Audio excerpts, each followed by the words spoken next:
Mr. Flores, what do you get from an IHOP? It's breakfast. I haven't done it in a while, but it's just a breakfast place. So whatever you get from breakfast, yeah, they got everything. They're known for their pancakes. International House of Pancakes, but yeah. And she's gonna go get the freaking omelet. Omelets are good. All right, so here we go. You have a pink paper in front of you. That is random digits. So somehow a computer that was set to had an algorithm to spit out random digits, spit out a whole mess of random digits. So if you look at the front and the back, all of those digits are put in completely random order. So you have those like this. Yours isn't colored, but like this. The only ones that aren't are the ones that say line. Those are just line 101, line 02. Those, so that's just able to label. But starting with the 1 here, top left, starting with the 1 here and going this way and then going this way. They are completely random order. Okay, we're going to use this. This is another way of coming up with a random sample. And I'm going to show you how to use this today. It's not that hard, but I'm going to show you how to use it. Okay, so just put that to the side for right now. So last thing we talked about was we were looking at actually using all those methods, right? So a convenience sample. A convenience sample means easiest for me or whoever's doing the sample. So if the farmer's doing the sample, you're just going to pick the 10 that is closest to his house, right? He's not going to venture off because it's easy for him, right? But it's not the best. The second one we did was a simple random sample. Some of you finished this, some of you didn't, okay? So if you didn't get your 10, use your calculator to do your 10, okay? So again, just a reminder how to do it on the calculator. There's a couple ways to get random. One is the calculator.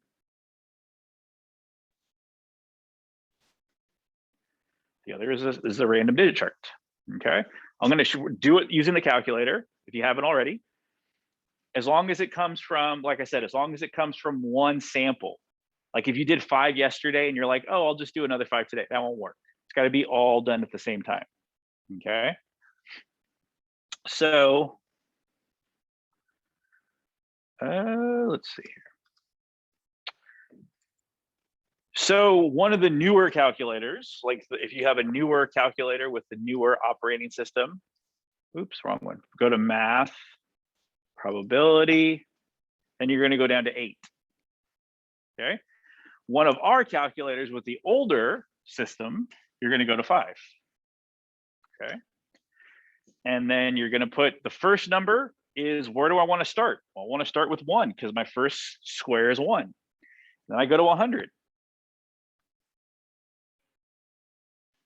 Right, 1 to 100. And even though I'm only picking 10, why did I pick 15? Why did I put 15 in here from yesterday? Just in case you get the same number. I get doubles, right? Sometimes it's okay to get doubles. Sometimes it's not okay. On our example, it's not okay because we can't get the same plot twice. Once we've gotten the plot, we don't want it anymore. So I put 15 because I'm going to pick the first 10. Okay, so if you have the old OS, yes. What do you mean it's not showing up? Okay. What is it giving you? Yes. You got to put it in. Manually put it in. So yeah, you just put in the first number, you put in the last number, and then you put in how many do you want them to spit out randomly to spit out? 15. We want the first 10. Okay, there it is there. If you have a little arrow here, that means you can scroll to the right. But once you go up, you can't scroll to the right. So you can scroll to the right and then you can get all of the 10 you need done, right? And that's how we came up with our sample. But the other important thing, what was the other important thing besides coming up with the numbers? What was the other important thing besides coming up with the numbers? I have numbers here. Yeah, if I have number 9, well, where in the heck is number 9? Okay, number 9 is one of the plots I'm going to pick. Where in the world is that, right? So we labeled them. So we labeled upper left-hand corner is number 1, and then we started counting, right? You don't have to count every single box, but you just have to know where number 9 is. Okay. Do I have to number this way? Can I number a different way? So let's say I wanted to number, I put number 1. Let's say I did this differently. Let's say I put number 1 here. 1. So let's say I number down. So 1, 2, 3, 4, 5, 6, 7, so on and so forth. 11, 21. Let's say I numbered that way. Would that be okay? Yeah. As long as each box gets one number. Yes. Mhm.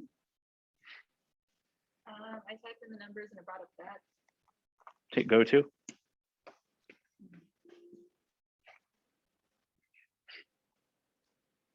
Oh, okay, because you put no repetition.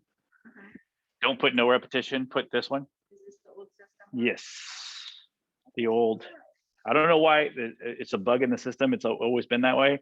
I don't know why, but yeah, that's just. It's the only bug that I've noticed in that. Everything else is every other function is the same. So yeah, as long as each one. So my system, it's important to explain what your system is. So if you were going to explain what your system is, how would we explain it? How would we explain which 10 I picked here? So if I see 10, there should be 10 X's or 10, some sort of markings on yours, right? There should be 10 in here, 10 that are marked out of the 100. And if I asked you, how did you pick that one? Why did you pick the ones you picked? You have to be able to explain how you picked and show that it was completely random and I had no choice and there was a system, right? So remember, for randomness, 2 things are important. Has to be a system. A system means you can explain the process. And then number 2 is no human choice. Whoever's picking did not have a choice. Okay, so if you were explaining on a test or a quiz on a homework, how you pick those 10, what would that sound like? Okay, that's not going to get any points on the test. Use a calculator to input the values and it shows random generator. Exactly. So you would say, first of all, you would say what you used, a random number generator on your calculator. Okay. Yeah. What did you do? What did you do? What did you tell the calculator to do? Between 1 and 100. How many? 10. 10 numbers from 1 to 100. Okay. What else? That's one thing that's important. What else would also be in your explanation? Make sure it's not repeating. No repeats. Good. One other thing we're missing. I gave each box a number from 1 to 100. Okay. So this is how I would explain it. Because on the test, they will ask you to do that. In homeworks too, because they want you to explain the process. This whole chapter is about picking holes in what you tell me. If you can poke holes in what you tell me, there's something wrong with it. Okay. So I labeled every box from 1 to 100, each getting their own number. I used the calculator to randomly generate 10 numbers from 1 to 100 with no repeats. Is there any way you can poke holes on that and say, no, there was human choice there? Is there any way for me to poke holes in that, which you guys, what I just said, which is what you guys said, right? Is there any way for me to poke holes by saying, nope, that's wrong, there was human choice? Perhaps in a way that we label people. So let's say, yeah, let's say I'm crazy. Let's say I go 1, 2, 3, 4, 5, 6, 7, because I like giving myself more work, right? So I did that crazy randomness, right? Would that affect this here?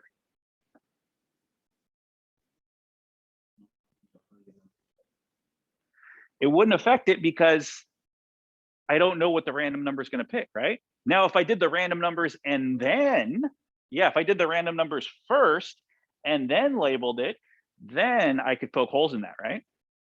But as long as you label first, so labeling has to come first and then the random number generator, okay?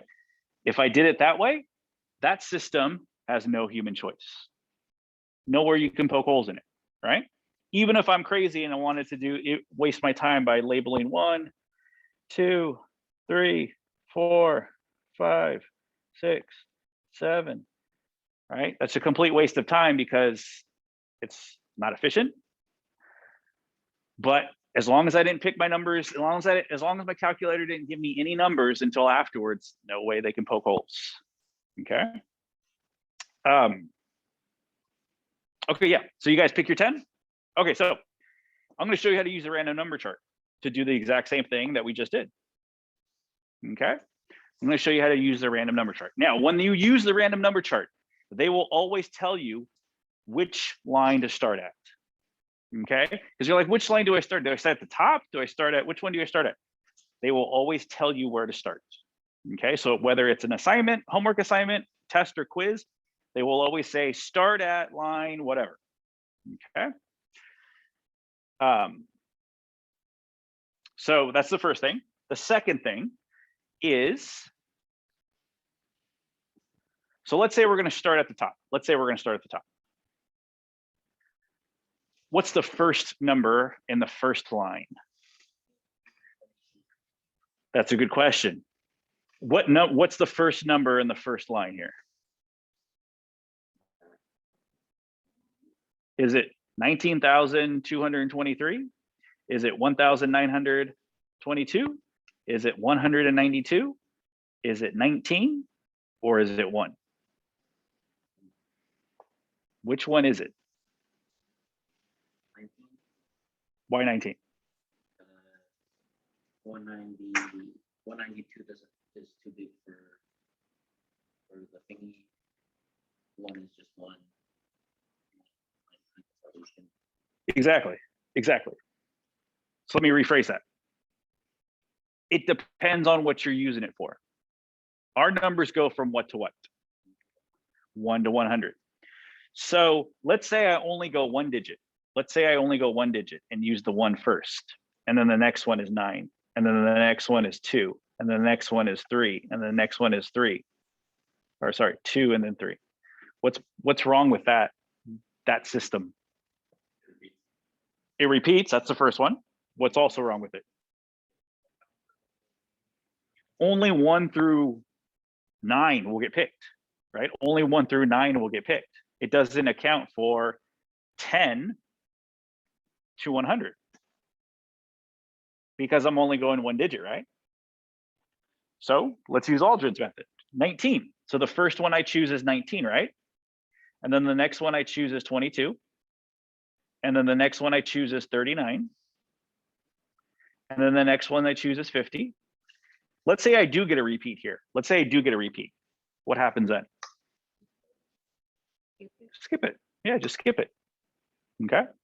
So as long as we note that in our explanation, we skipped repeats. Aren't we missing 1 to 9 then?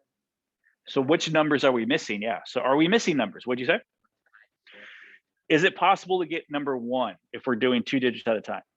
0 and 1. Okay, so 0, 1, 0, 2, 0, 3, 0, 4, 0, 5, 0, 6, 0, 7, 0, 8, 0, 9. So we're okay there. Is there any numbers that aren't accounted for if we go one digit? 100. So we have to go 3 digits. Box 1, square 192. Is that on your sheet? Square 239. Is that on your sheet? Square 503. Is that on your sheet? Square 405. Is that on your sheet? So we ran into another problem, right? we're gonna have to go a long way down this list before we get 10 of them. So is there another way we can tweak the system so that we don't get numbers? So we account for every number, 1 to 100, but do it efficiently so that I don't have to go through and say, okay, 192, 220, okay, 233, 503, 405, 756. I'm gonna have to go a long way before I get something on my list. So is there a way I can tweak my system so that that doesn't happen? Take the first three numbers, where if it's over 100, just take the last two. That's 10. So pick the first three. Right, like 192, but that's not in our score, so just take 92. Is that an unfair advantage though? Yeah, because we choose the point. So anytime there's an unfair advantage, that's human choice. I like what you're thinking though. You're thinking outside the box and you're getting there. Is there a way I can number from, because I'm numbering from 1 to 100, right? 1 to 100. Is there a way I can do that the most efficient method possible?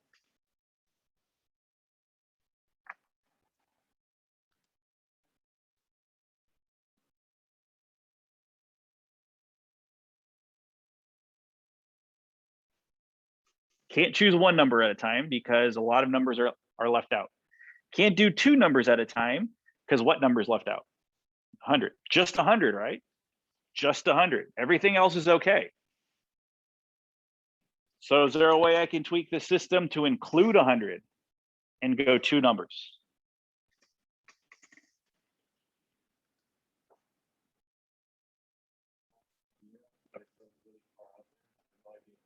Okay, just say it. You take, like, let's say you take the first two numbers, 1 and 2. Uh-huh. and you subtract from the one from the- end up with a number. Okay, again, that was kind of like what Aldrin said.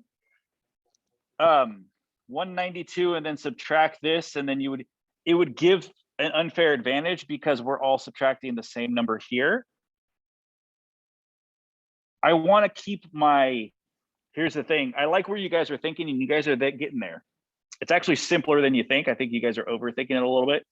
These guys, I want to stick in here. I want to stay in here because these are the random numbers. These guys out here aren't random. So I want to stay away from those in terms of including them, but I want to stay in here.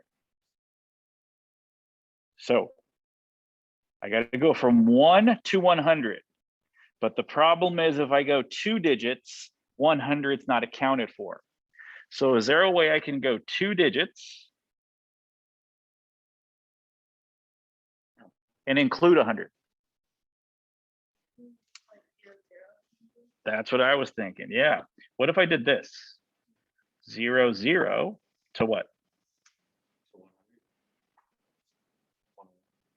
100 would, there you go. So if I did this, is there 100 numbers starting with 0, 0 and counting to 99? Is that 100? It is. It is. We usually don't start with 0, right? We in our numerical order or whatever you want to call it, we start with 1, right? But we could do that, right? And that assures that every number is picked.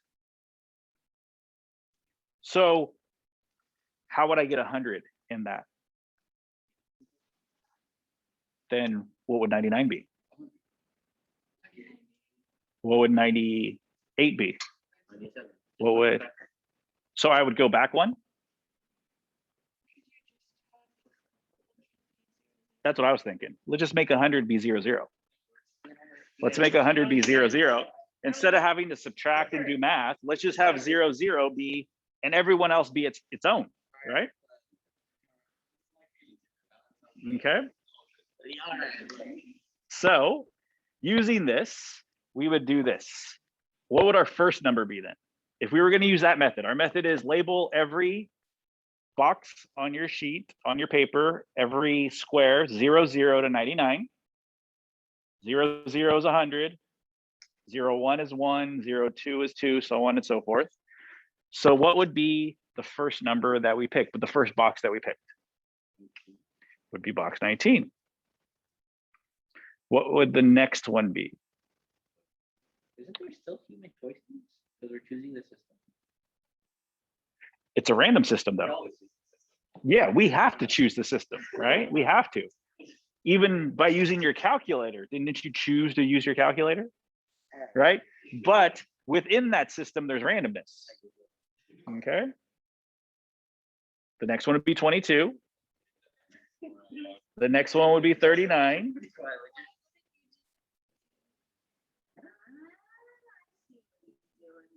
Because we're going 2 digits at a time, right? Mhm. So we're only looking at every 2 digits. Yeah. So 19 would be the first number. So box 19 would get X'd. 22 would be the next number. 39 would be the next number. 50 would be the next number until we get 10 numbers, right? Is there any chance of me getting a number that's not on my paper, a number that's not labeled box? No, right? Because it's only 0, 0 to 99, right? Okay, that's how you would use this to do that. Okay. Now, when do you have to use the random digit charts? When they tell you to. When can you use the calculator? If they don't tell you, you just have to be able to explain your methods. If they give you this, or if they say in the question, you have to use the random number chart, then you have to use it. Okay. If they don't tell you, they usually want you to come up with your own methods, and a calculator is okay then. Okay. You just got to be able to explain it. All right. Okay. So let's look at the next one now. So you guys chose your 10 there. All right. So now we're doing stratified. Stratified. Stratified, remember, is breaking into strata before you do a simple random sample. So it's a simple random sample, but you do what's called strata first. What are strata? Groups. What's true about all of those groups?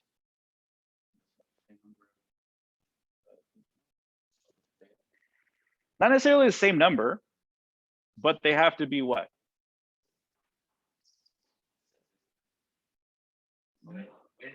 Starts with an O, H. Homogeneous. Yeah, they have to be what does homogeneous mean? They have to share the same characteristic, right? Yesterday I said the 9th graders, 10th graders, 11th graders, 12th graders, right? If I put them all in a hat, those are all 9th graders. They share that characteristic. They're homogeneous that way. 10th grader, same thing. 11th grader, same thing. 12th grader, same thing, right? That's the strata. Strata is based on grade level. What is this strata based on? By columns, right? How many columns do I have? 10 columns. So I have column 1, column 2, column 3, column 4, 5, 6, 7, 8, 9, 10. Okay.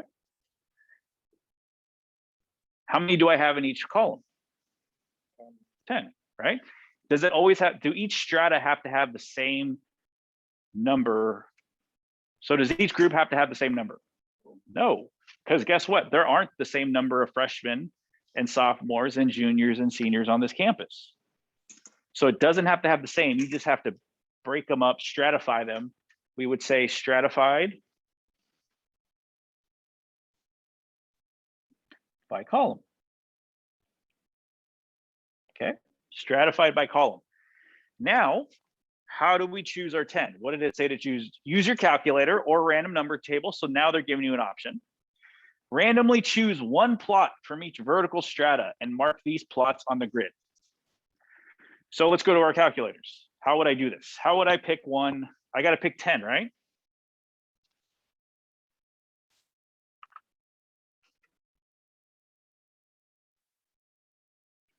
So I know where the randomness is. It's over here, right? Math, probability.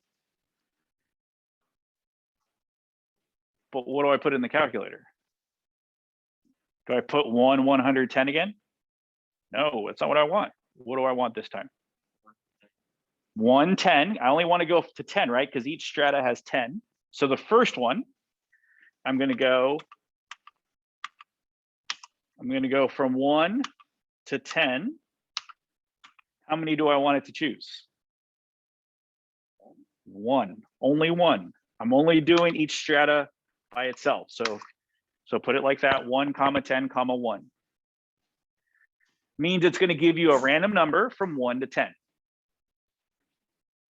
going to give you a random number from 1 to 10, and I hit enter, and that number is 7. So I go to my first strata. Well, yeah, whatever your number is. 1, 2, 3, 4, 5, 6, 7. Do it again. That's my first. That's not going to be your first, or it might. So now you got to do the second column. You're going to do it again, right? And actually, you don't even have to put in the numbers again because you're doing the same thing, aren't you? Just hit enter. And you get another one. You get 1. So the second column, you're going to have that. And then the next column, you're going to have 1 again. Dude, my calculator loves the number 5. Okay. So this one's stratified by column. So you're picking out 10, 1 in each column. Okay, so do that. So there should be 1 X in each column.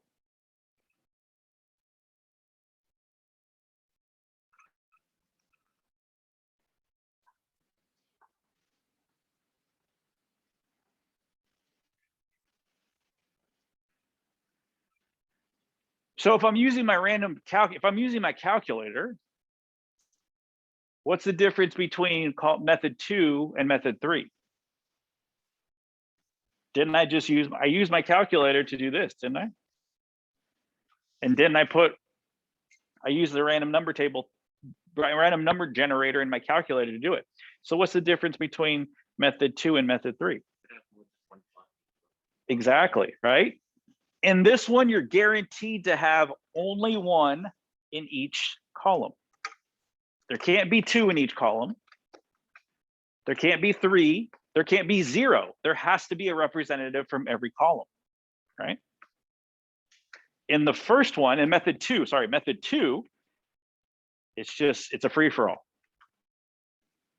Okay. All right, so now do method 4. Do method 4 on your own.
So how would you do this one if I wanted to use this guy here? If I wanted to use this guy here, or if I had to use it. This one gives you the option, but like I said, sometimes they won't. How would I do this one using what would be my system to ensure that there's no human choice? What would I do first? What's your first step always going to be?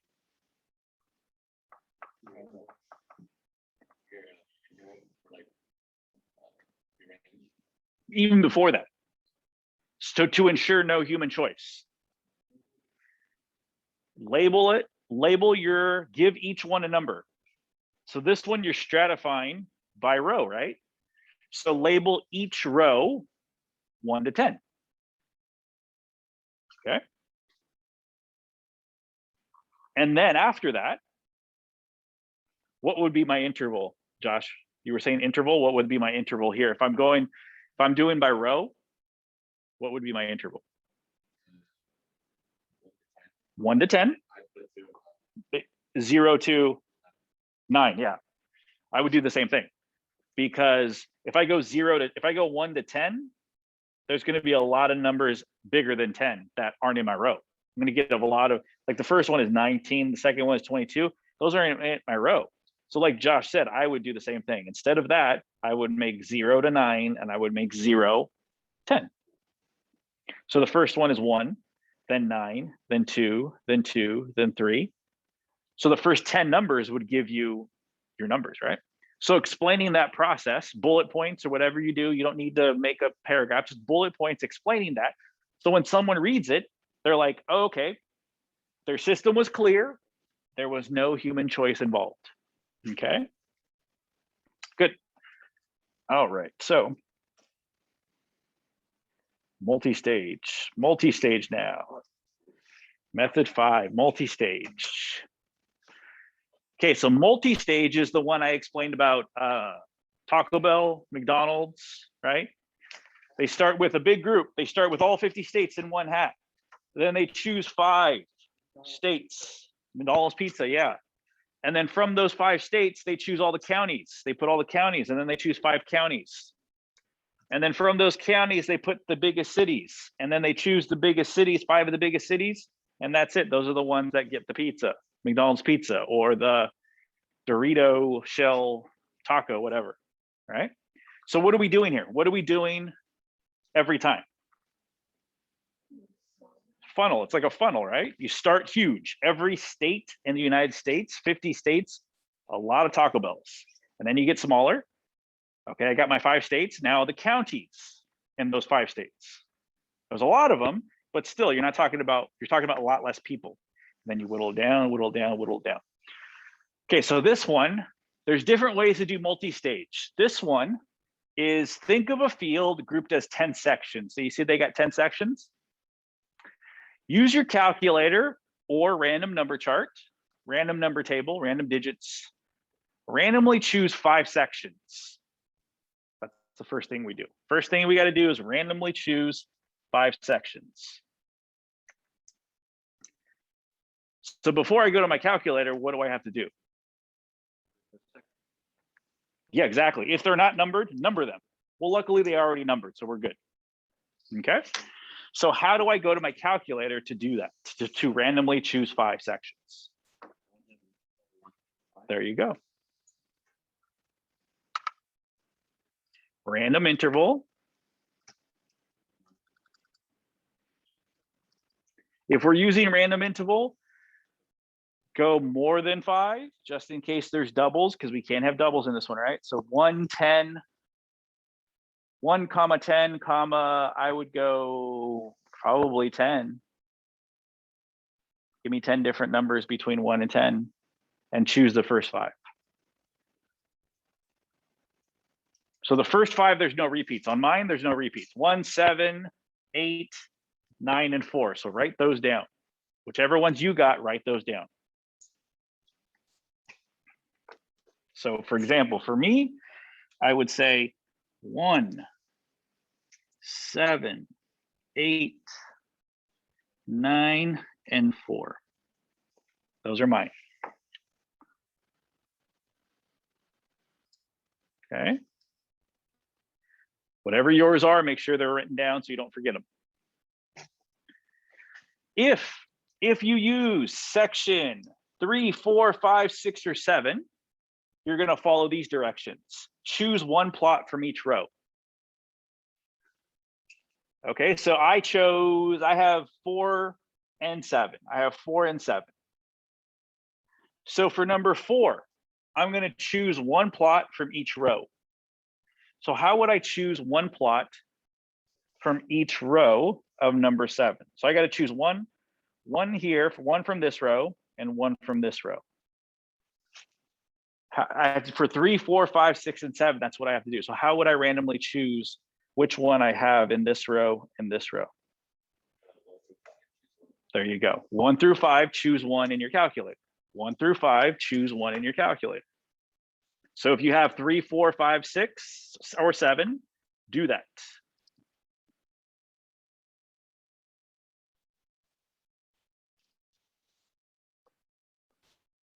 One, comma 5, comma just 1.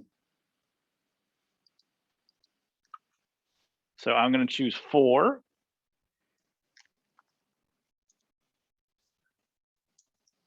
And then in the next row, I'm going to choose 5. That's for 4. And then I also had 7. 4 and 4 again.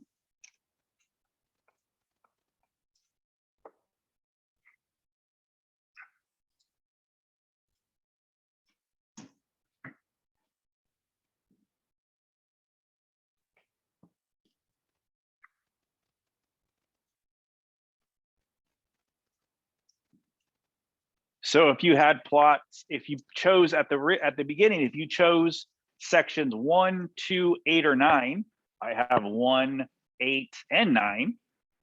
You're going to do the same thing, except not by row, by column, by column.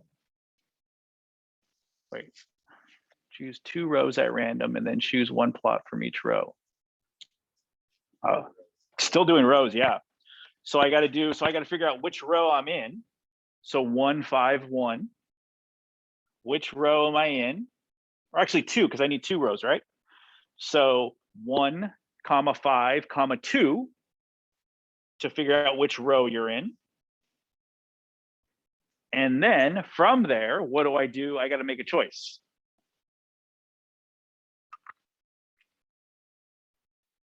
So I go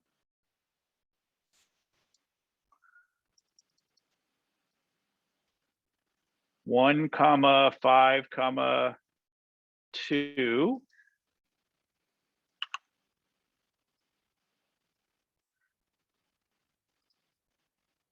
So I pick row 3 and row 2 for mine. Okay, so I got row 3 and row 2.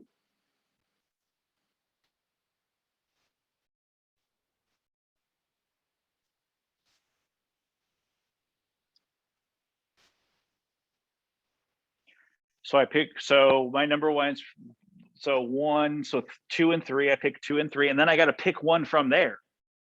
So I got to go 1, comma 2, comma 1.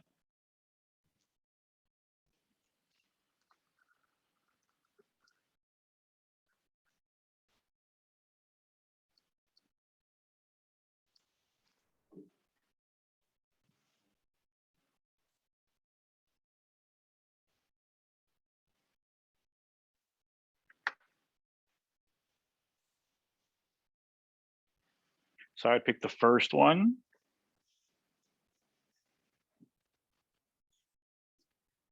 And the second one.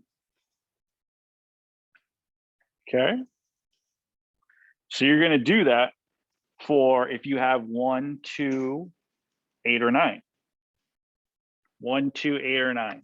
So every section that you chose originally should have 2 X's in it.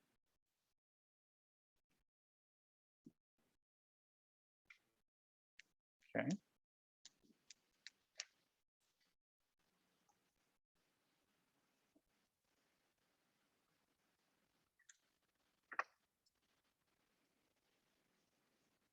And then if you chose 10, you're going to just choose 2 plots from 10. So label 1, 2, 3, 4, all the way to 10. And 10, you would just go, you would say, okay, this is 1, 2, 3, 4, 5, 6, 7, 8, 9, and 10. And then I need to pick 2. So you would say 1, comma 10, comma 2. And then that would be, you choose those, you choose your 2 in there. So every section you chose originally is there. So there are a lot of layers here. That's what I mean by multi-stage. There's a lot of layers of randomness. A few years ago, this is pre-COVID, one of the projects I used to have students do was come up with their own problem, come up with their own situation to do a survey or do some sort of test a question. And a lot of students did stuff with candy, right? They would do things with candy. And so one of the questions I had was that bag right there of candy, how did you choose it? Because they have a bag of candy. They're like, okay, we have a bag of candy. We're going to do our experiment or whatever they needed to do. I'm like, how did you choose that bag of candy? Oh, well, I went to Target and picked a bag of candy and that was it. I'm like, that's not random. You chose, you made a lot of choices there. You got to do no human choice, set up a system. So they said, so I'm like, all right, so we came up with a system. The system we came up with was, okay, pick a store, pick any store that you would go shop in. Walmart, Target, whatever store, Save Mart, whatever store you would regularly shop in. They're like, okay, so Target, we go to Target all the time. All right, get a list of all the Targets in Fresno, label them from 1 to whatever, how many Targets there are, randomly pick one. Okay, they picked one. And then from there, when you go there, how many bags of that candy are there? He said there were 10 bags of that candy. Okay, take your calculator with you. Randomly assign digits to all of those and then randomly pick one. So they said, okay, the second bag, that's the bag. That's randomly chosen. Okay, that's randomly chosen. Going to Target and just picking one and saying that's a random bag, that's not a random bag. That was multi-stage. Okay, that was an example of multi-stage. Okay, so if you got to do something with random, even at the littlest level, we don't want any human choice.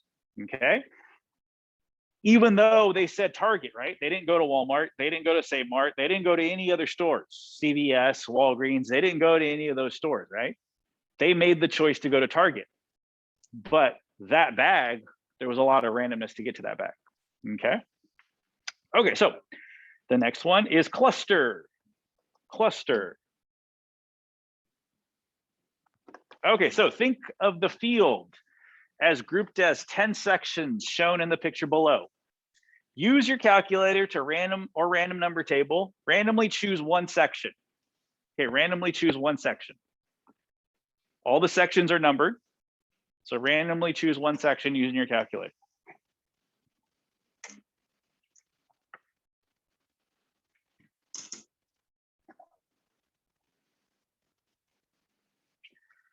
So random interval 1, 10, 1. And then once you have that section, mark all 10 of them in that section. You're going to do a census in that section. That's what a cluster is. A cluster means you choose a cluster, a group, a strata, and then everyone in that strata or everyone in that group, everyone in that cluster gets chosen. Okay, that's a cluster sample. So it's not hard to do, but it's not as good as the other ones because there's only one level of randomness there.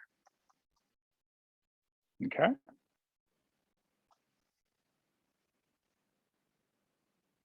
So those are the ones we're going to work with a lot. Those are the sampling methods we're going to work with this chapter throughout the whole year. Okay.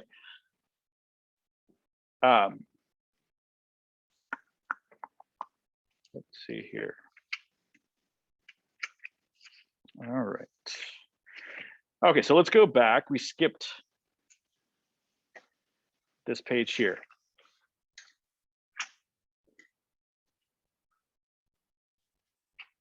We skipped this page here. How to sample badly. The things that can go wrong when you sample badly. Okay, so you guys can read on your own. I'll give you some examples of some, but you guys can read these on your own. They're on your other sheet, right? Your other sheet had your vocab on it. Convenience sample, we talked about that. Convenience sample, the farmer goes out and the first 10 that are close to him.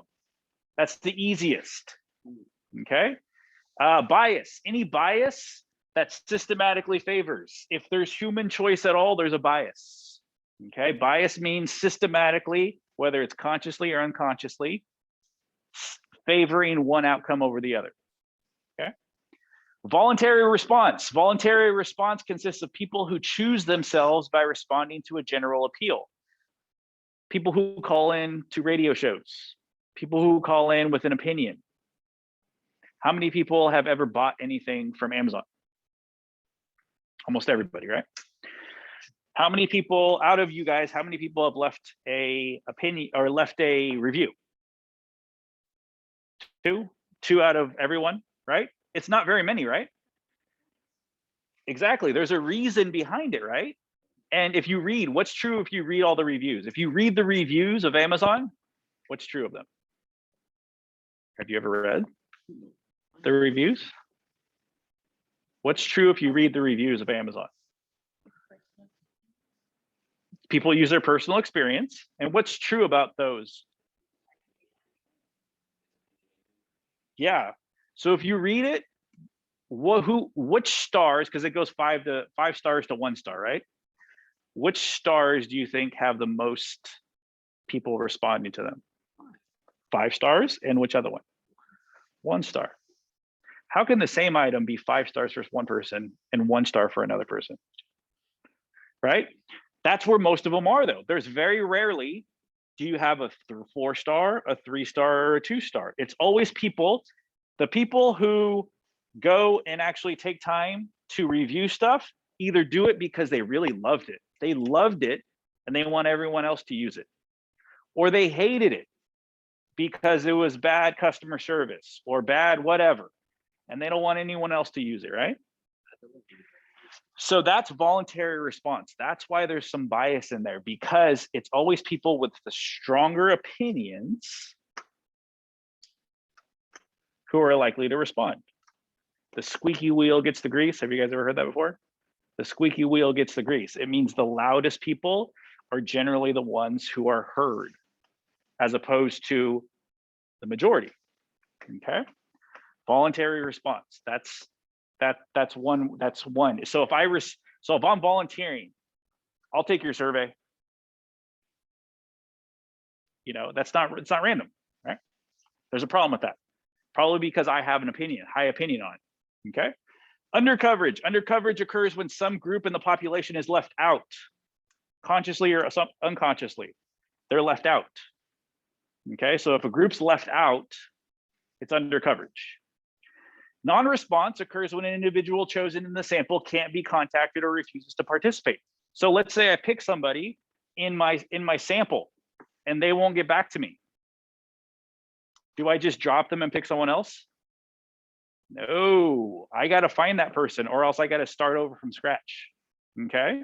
So if you choose someone in your sample and they won't respond to you, or they refuse to participate, guess what?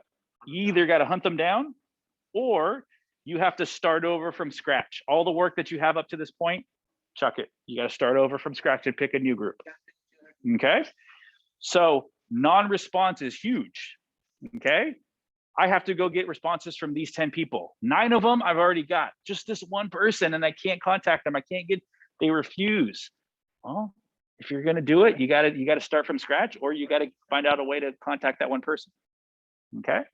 So non-response is huge. Response bias, a systematic pattern of incorrect. They're giving incorrect responses on purpose. For example, if a police officer is conducting a survey of high school students, right? I'm a police officer and I'm conducting, don't worry guys, you're not gonna get in trouble, don't worry guys. Raise your hand if you've ever done any illegal this, illegal that, illegal this. Of course, most people are gonna say, even if they've done it, they're not gonna volunteer and say, oh yeah, I've done it, right? It's just natural human instinct, right? It's not wrong, it's just natural human instinct. You're gonna lie, right? Or if you go to Best Buy, or if you go to Target, or if you go somewhere and they take a survey and said, have you ever stolen anything? No, of course not, right? Yep. Exactly. Don't worry. We're not, that's response bias. That's response bias. You're incorrect. You're giving an incorrect answer on purpose. You're not being truthful on purpose. The wording of questions, sometimes wording of questions, it'll be one-sided. It'll be very one-sided. Okay, the question will be very one-sided. As a person who loves our country, What would you do about this? What would you do about that? Right? I get surveys all the time from all sides, Republicans, Democrats, Independents, and all of their surveys are always one-sided. Because you love your country so much, what do you think about this issue? Because the Democrats are evil, what do you think about this issue? Because the Republicans are evil, what do you think about this issue? Right? It's always one-sided. So they're leaning you towards one way, right? Right? They'll be like, do you like terrorist attacks? Let me think about that one. So since you said no, you wouldn't be opposed to, us surveilling your phone. Yes. What? Wait, what? Yeah, exactly. Yeah, they're leading you towards that because they're trying to say, hey, this is a way we can stop terrorism by giving up the freedoms of your phone. It's true, but I mean, a lot of people don't like that, right? So, but they're leading you in one direction over another, right? They're leading you in one direction over another. That's wording bias, right? If they're asking you a question and they want a real answer, there should be no leaning. They should just ask the question. Do you believe in this? Do you think this? Do you think that? Right? Without any preambles. A lot of times they'll give you like a preamble. I'll show you some examples tomorrow of what I'm talking about, but I just wanted to go over those. Okay. Okay. So the assignment's already posted in Google Classroom. All right. Oh, you never stolen from. I get too guilty. I remember I was in Toys R Us one time when I was like 6. There was Twilight Sparkle little, I don't know what it was, little figurine